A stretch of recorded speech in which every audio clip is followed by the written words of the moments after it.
Hello and welcome to another edition of Pulp Picks. My name is Patrick. I'm Fritz. And we're here to give you this week's reading recommendations on New Comic Book Day, as we try to do every week. Yes. And new comic books come out every single Wednesday. We've got a couple number ones up here and then a returning champion. Oh, yes. So let's get right down to it. What do you got for us, Fritz? So I got Death of the Silver Surfer, issue 1. Feels like they're kind of, leading with the end on this one. And it's interesting because, without getting to spoilers too much here, because sometimes when they do these kind of books where it's just because especially in I think it was the late 90s or 2000s, they did a lot of the end series of X-Men the end, Punisher the end, where it's these are supposed to be kind of these final stories, whereas this is, as far as I can tell, I believe an in-continuity book. There's actually not anything in here that super suggests how necessarily he's going to die even. Correct. He does a lot of contemplating about the nature of life and death, as he is wont to do. Yes. But yeah, so this series, it's by Greg Pak and Suma Kumar. Pak, obviously everyone knows from his Hulk run. Yep. One of the best out there. I generally, he's one of those guys where I see him on a book, I'm usually ooh, I should probably check this out. He did some cool Superman stuff back in the 52. He's done some cool Star Wars stuff.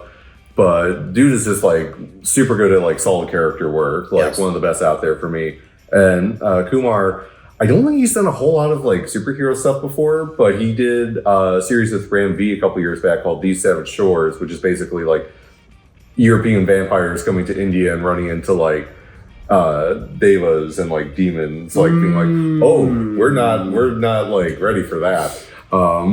But hey, I want him to do more superhero stuff after this because super cool. Yeah, there's a double page spread early on that really shows his action chops, but there's this initial framing sequence where it's the surfer kind of contemplating over it's cutting back and forth between a beetle, this soldier, a planet about to be ripped apart by a black hole, and just the way it kind of builds back and forth between each little moment is right. Super cool.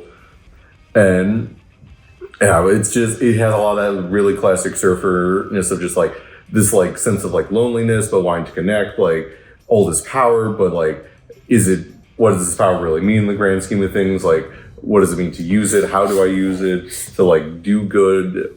Am I doing enough? Again, really kind of classic stuff is part of why he's always been such an interesting character, right. because so many times with a lot of superheroes there are these certain very human limitations, and in a lot of ways he doesn't have those limitations, but he's also very aware of where he fits into the grander cosmic scheme of things. You don't hang around with someone like Galactus and not be oh, I kind of see how the wheels actually turn kind of deal. Right, yeah, and with his origin having basically just been chosen in an effort to save his civilization and all of that, and being basically, just a person, which is kind of an interesting part of the subplot. Yeah.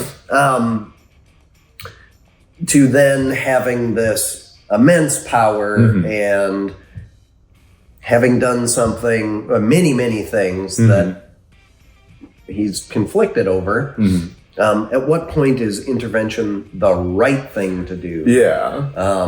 Versus, the world is the way that it is. Everything will live and die. And what difference does it make? There's a lot of self-reflection and contemplation, which is the whole point of the Silver Surfer character since very early on. And the interesting thing is, so we've got all that with the Surfer, and then about halfway through or so, we meet kind of our his foil, or other kind of main character, who I wouldn't say she's a new superhero per se, because she works for this kind of paramilitary corporation group that showed up recently in Pak's other Marvel work, and he did a Captain America Sam Wilson miniseries recently, and she works for them. She's very gung-ho, yeah, I do what the boss says, kind of she unlike Surfer, doesn't really question orders. Yeah, she's just kind of I do my job, I'm really good at it, I take pride in being good at it, but then also kind of has to start as the story goes on see okay, but what does that like actually mean? What does that entail with like some of the things you're being asked to do are like, that's a interesting ask. But... Yeah, and we know that she's extremely intelligent and extremely driven to success. And I think that those two things are going to come to odds with each other. I think the thing that really got me on this is the writing is very good. It's off to a good start. But Silver Surfer is one of those characters that you either present them visually extremely well or just okay or poorly. And this is great. There's a lot of it has to do with like angles and posing of the body to create this kind of extra elongated without making it seem unnatural. It's going to seem slightly off or slightly alien or like slightly surreal. And like the way that we like the first time we actually like see him like full body, like the way he's like framed is there's like a distance between him and the viewer. Like he's he's not like super far away, but there's also like he's not like super close. Like he feels removed from you, very much in a very real sense. Depth of field and the angles to make the surfboard elongated and him seeming very lanky, and then also positioning in the different frames is really important. I also thought that it was really cool that while he was having a contemplative moment at the beginning of it, he looks down at his hands and sees his own reflection in his hands. Such a cool concept. It was awesome. No, like it just top to bottom, like, and we were talking about before, like obviously we're excited for the new Fantastic Four movie. It's a good time to be a fan of them between that and the comics and everything. So getting to like spotlight some of their like side characters, like the Silver Surfer here is just super cool. I hope maybe some of the other like maybe ones who don't get as much of a spotlight, I don't know, like. Where's White Windfoot been? Like, I haven't seen him in forever. Like, that'd be cool. Long time, what he did show up in something. He was in Sloth's Run for a bit, but then he just kind of like faded into the background. But like, I'd love to see him back. I'd love to see them do some more stuff with like where the Inhumans been? Like, I know like 10 years ago everyone was just like, oh, they're just time to replace the X-Men. Who cares about them? But it's also like they're kind of neat. Like I love me. Well, they are neat. They just I think that they kind of felt like we painted ourselves into a corner trying to force these square pegs into a round hole to make the whole movie TV verse line up better so that we can put them on screen and now I don't know, they're in a holding pattern, I guess. But like although there was a book, and we'll get to that maybe later, not up on the table here, but that Black Bolt showed up in. So, but speaking of movies that do have a certain bit of movie synergy going on, your pick. Oh wait, what am I talking about? This is the book that Black Bolt showed up in. I forgot what I picked this week. I picked New Avengers #1. I was out late at a concert last night, so I am tired. That's the excuse. Ignore the gray in the hair. You can tell by the cover that we have an interesting team here. It looks more Thunderbolts, but they're calling themselves the New Avengers. It's funny you say that, though, because like me and one of our other coworkers were talking yesterday.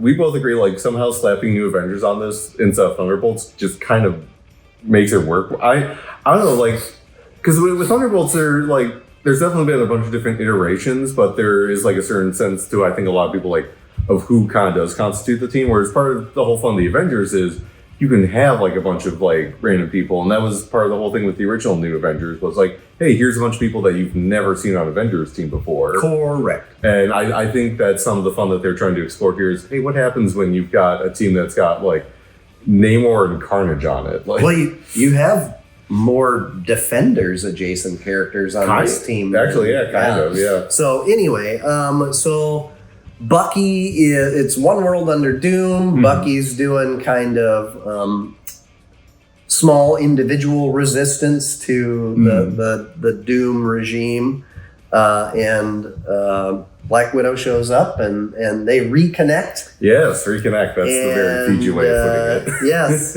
And Black Widow wants to put together a team to check out this black site that people are people in the neighboring areas, and it's in Russia, are disappearing from. And how did she put it? There's more bio material showing up here or something than should be. So anyway, so they start to put together a team.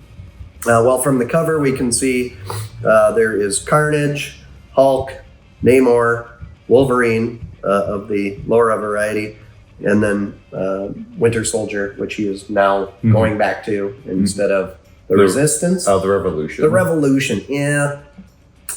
Yeah, it was fine. That was that Lansing Kelly run. Yeah, I do like his reasoning for why is that like, oh, the Revolution is bigger than me. Yeah, like, it belongs to everybody. Yeah, because that like I know that was part of the whole thing of their most recent Thunderbolts mini they did was just like the point is like these things aren't just one person. It's about like what everyone's doing, which is why he's doing like his thing where he can do it. For sure. And let's be honest, renames rarely stick or work. I mean, listen, I'm really digging the new Supergirl series. It should really be called Superwoman at this point. Like, I get it, it's branding, but it's just like, yeah, she's in her 20s. Like, no, for sure. Well, they keep that available for whoever else they want to throw in to add Superwoman, so they can have both. But no, you're right. They should just find some young Kandorian or something. That title too. But anyway, and so then Black Widow is is on the team, and in this book they only recruit a handful of these people.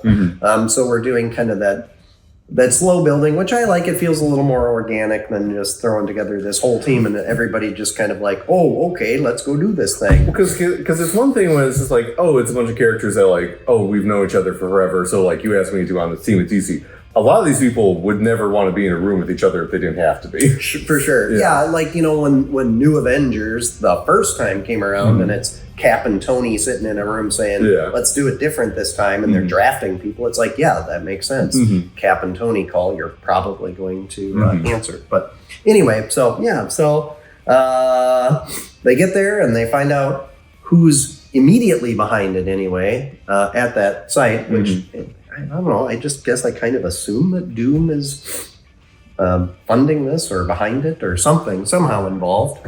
But maybe not. Maybe it's somebody else. And so things get crazy. Let's just say that there are genetic doppelgangers of a powerful clandestine group that has shown up throughout Marvel's history for the last 20-ish years. Thereabouts. Yeah. So, and if you've seen the solicits, they've kind of name drop like what they're calling this group, and it's like a very funny name, but like in a way where it's just like, no, that's kind of like it's goofy enough that like it'd be kind of funny if they just straight up called them that. Well, and so the person behind it is kind of a loon. Yeah. Kind of nutty and does some kind of out there things anyway.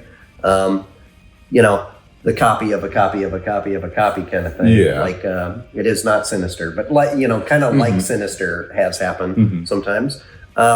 So these doppelgangers are weird. Yes. They act weird. They look weird. It's creepy. Yeah. No, like there's one of them is a doppelganger of somebody on the cover, which does not go over well. Nope. Which I don't know. It's always fun when you've got kind of like weird mess up versions of existing characters because it allows you to kind of like you can kind of approach them in a way you just can't with the normal version because it's just like, oh, what if we just kind of like accentuate like this aspect of them? The Funhouse Mirror effect. Yeah. I love that. Bizarro Superman is probably the oldest, most iconic example of that. And I love it too, like taking a weird left turn on a character and having them have to face that. Yeah. It's always fun. So anyway, all right, well, speaking of left turns on characters, this whole universe is all about that. See, I was going to segue off the whole thing about excess biomass because look at this absolute unit. God, yeah, well, and that's not even... No, yeah.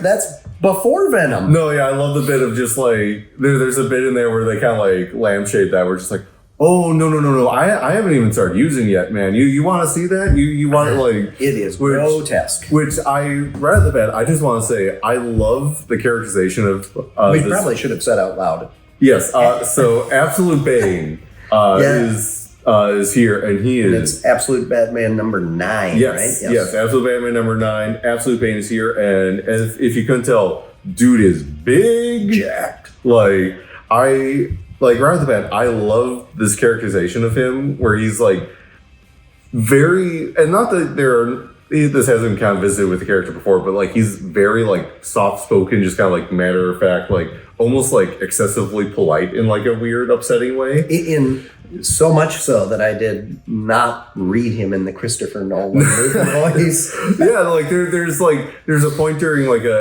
he has a fight at one point where he's like kind of like complimenting, and it's hard to tell like how much of it is him like actually complimenting and how much is him like just kind of like being like condescending about it. Yeah. And like it almost is like kind of like a bit of both. It's just like, hey, yeah, that's kind of neat, you could be better, but you're trying. Yeah, like it totally reminded me of the fencing scene in The Princess Bride. Yes, yeah, there's definitely an element to that. But yeah, so this second, or technically like third arc, this is like the second like main arc that we're really getting into. So at the end of the previous one, Waylon Jones, typically Killer Croc here, it seems of like Bruce's like friend group, probably his best friend out of any of them. He's flat out says that in there, yeah. Yeah, it seems to have been kidnapped by whatever organization seems to be like operating the Arkham Island off the coast of Gotham. Yes. And so obviously Batman's like, I gotta go like get in there and like find him and get him out. And he's like pulling his resources. He's got his friends like helping out. Alfred's back in Gotham to kind of like lend his expertise. And so like he thinks he's got it all together, and then quickly becomes apparent, no, he does not. Yeah, and we also find out that Pennyworth knows way more than he is sharing with the group, or that the writer is sharing with us at this point. Yeah. I mean, we've got a bit more insight into it, but there is definitely something bigger afoot. Yeah, there's like, you start to kind of like get an idea of like, he talks vaguely about this, like there's this like greater like war that's like going on that like we've kind of had like hints of that he's kind of like dropped here and there. And it's one that like I'm very curious to see how it ties into, because like a lot of this book has been dealing with like these elements of like kind of like evil, like behind the scenes like criminal organizations, but also like businesses and like paramilitary stuff. Yes. And you've seen a lot of that in a bunch of the other Absolute books, and one starts to wonder like how much maybe some of that is all connected to each other. Yeah. Because we get like some like mentions of some other like there's a certain city that gets name dropped in here. Correct. That we have just only seen recently in other books. Yeah.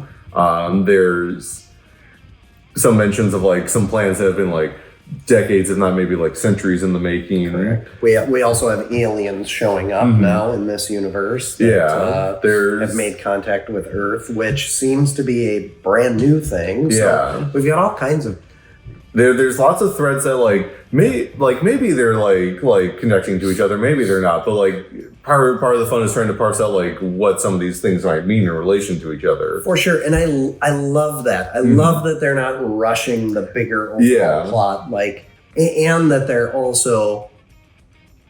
telling it just from the point of view of each book as it matters, right? So it's just where Bruce is bumping into it that we're getting here. They're not trying to allude to, this bigger behind the scenes thing outside of that. We're not getting any little like sneak peeks at the end of the book or anything about some, power behind the power or anything. And one of the things I really like about this book, I think we mentioned a couple times, it's one of the things that some of the other like Absolute and Ultimate books do really well, that especially in comparison to some of their more mainstream books, is that there's a lot of attention and focus giving to more of the side characters. Yeah. Like there's a whole little sequence here with Gordon and Martha. Yeah. Two Gordons actually get moments to shine. Yeah. We just got these little like snippets of like stuff about the city that's just kind of neat to see, including the first tease of a certain character that I'm sure a lot of people yeah, that was funny. There's at least like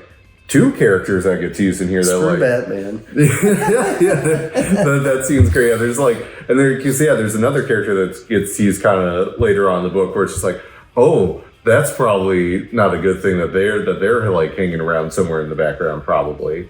But like, yeah, it's just I'm not like remembering that one. You'll have to tell me I'll point you out. Like, if it's who I think it is, the way that they're kind of setting up that dynamic too is going to be a fun inversion of some other stuff. But I love how I love how simultaneously it feels like so much is happening, but also doesn't feel like things are being rushed. Like it feels, because like so much is happening in the way that like Bruce is just like, he's got this very like gung ho, I've got to take care of this problem, but it's also him constantly having to deal with the fact like maybe you can't like take care of this problem, like not on your own at least. Like you're constantly throwing yourself into these situations that are potentially much bigger and more dangerous than you fully like understand. Yeah. I do also like that he has got a support group now that knows about what's going on, but is in no position to help him in the field, really. Yeah, like Pennyworth could, but his hands are tied. Yeah, like although he does just throw him into the den of the lion, knowing that it's going to be awful without saying anything. I think, and because that's the thing, is just like Alfred's definitely on his side, but he's also got like his own like agendas. He's got certain things he can and cannot do for him, things he can and cannot say and share. And it'll be interesting to see like how far like he can push himself, like how far can he go before he has to like maybe like pick a side. And because you can tell like he does really like Bruce, like he like sees what he's doing. While he might not always like understand it, he's like no, but he's like actually trying to like make a better world, which is more than I can say for myself and most of the rest of the people out there. There's definitely a level of admiration there. Yeah, and God, I loved Martin doing the fill-in issues for the previous 2 issues, but man, having Dragotta back is like so like God, I miss him. I love especially because he's really good at doing like really kind of like grotesque body horror stuff. And so this works cool. Yeah, like the bulky, the title page, fleshy blob. Yeah, the title page is this might be a deep cut, but if anyone here grew up watching the original like 2D Clone Wars series on Country Network back in the early 2000s, there's a character from it called Dirge, and if you remember anything about him, you know exactly what to expect from this book. Yeah, interesting. A lot of fun body horror stuff there. But I know, weird sentence to say, but book continues to just be absolutely, no pun intended, fantastic. Yeah, it's great. All right, well, what else was close for you this week? What almost made the table? So honorable mention. I mentioned the Supergirl book, really enjoying that so far. New issue of Batman Dark Patterns was out, started the new arc on that, dealing with a much more terrifying version of the Red Hood gang than I think we've seen before. Oh. Also, one thing I really find interesting, just as kind of comparing the 2 Batman books here this week, is how much this book deals with like these kind of like themes of like these like wider conspiracies and like behind the scenes like threads being pulled. And then in Dark Patterns, a big part of this current arc especially seems to be the notion of just like what happens when you're maybe seeing patterns that aren't there. Like how do you like not get like drawn into like webs that like aren't actually like, there aren't these grand conspiracies. It's just like kind of like, hey man, stuff just happens. That's life. Like it's a fun, I like that. Yeah, it's a fun kind of dichotomy between the 2 different books. Yeah. I don't know what other stuff did you like this? Well, Robin and Batman was good. That's Lemire on that one with Wynn. It's doing similar to the other 2 Batman and Robin books. It's Bruce trying to figure out how do I coach this Robin, and this particular Robin is Jason Todd. And there is an exchange between Bruce and Alfred where they're talking about Jason after something in the field doesn't go quite right. And Jason is definitely different from all the other Robins, and they're not sure what to do about it. So it was good. I liked it. Transformers was great. We found out what is happening to Optimus Prime.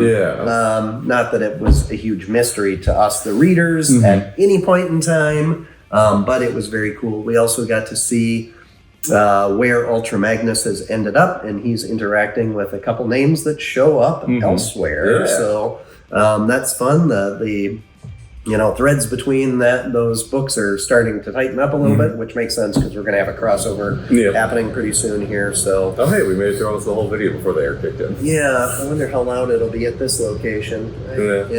But so if you can't hear us right now, sorry. All kinds of good stuff. So it's a great week. There's a ton of variants this Yep. week, just an absolute ton. So yeah, be sure to like, follow, subscribe, share, comment, get into your local game shop. We'll be back next week with more Pulp Picks. Yep. And until then, enjoy the reading.